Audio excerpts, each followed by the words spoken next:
There's no feeling more intense than starting over.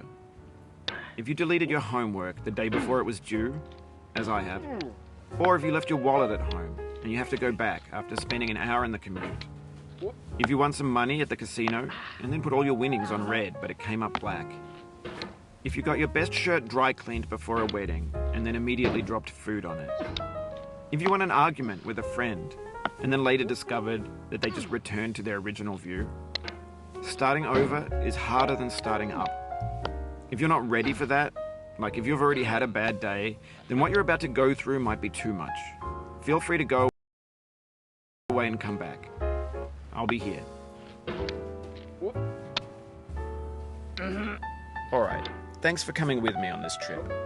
I'll understand if you have to take a break at any point.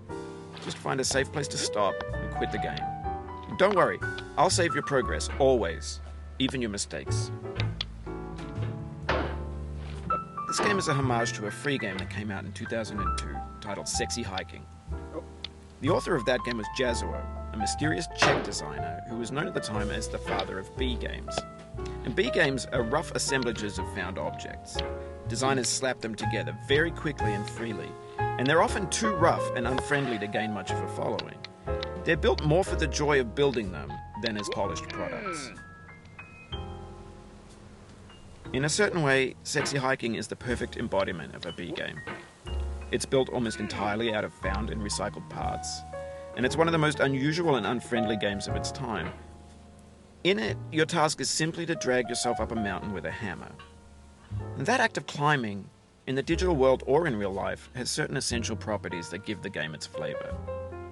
No amount of forward progress is guaranteed. Some cliffs are too sheer or too slippery. And the player is constantly, unremittingly in danger of falling and losing everything. Anyway, when you start Sexy Hiking, you're standing next to this dead tree that blocks the way to the entire rest of the game. It might take you an hour to get over that tree, and a lot of people never got past it. You prod and you poke at it, exploring the limits of your reach and your strength, trying to find a way up and over. And there's a sense of truth in that lack of compromise. Most obstacles in video game worlds are fake. You can be completely confident in your ability to get through them once you have the correct method or the correct equipment or just by spending enough time. In that sense, every pixelated obstacle in Sexy Hiking is real. The obstacles in Sexy Hiking are unyielding, and that makes the game uniquely frustrating. But I'm not sure Jazuo intended to make a frustrating game. The frustration is just essential to the act of climbing, and it's authentic to the process of building a game about climbing. A funny thing happened to me as I was building this mountain. I'd have an idea for a new obstacle, and I'd build it, test it, and it would usually turn out to be unreasonably hard. But I couldn't bring myself to make it easier. It already felt like my inability to get past the new obstacle was my fault as a player rather than as a builder.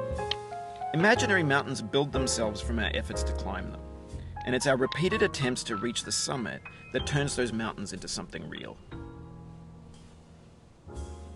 When you're building a video game world, you're building with ideas, and that can be like working with quickset cement. You mold your ideas into a certain shape that can be played with, and in the process of playing with them, they begin to harden and set until they're immutable, like rock. And at that point, you can't change the world. Not without breaking it into pieces and starting fresh with new ideas.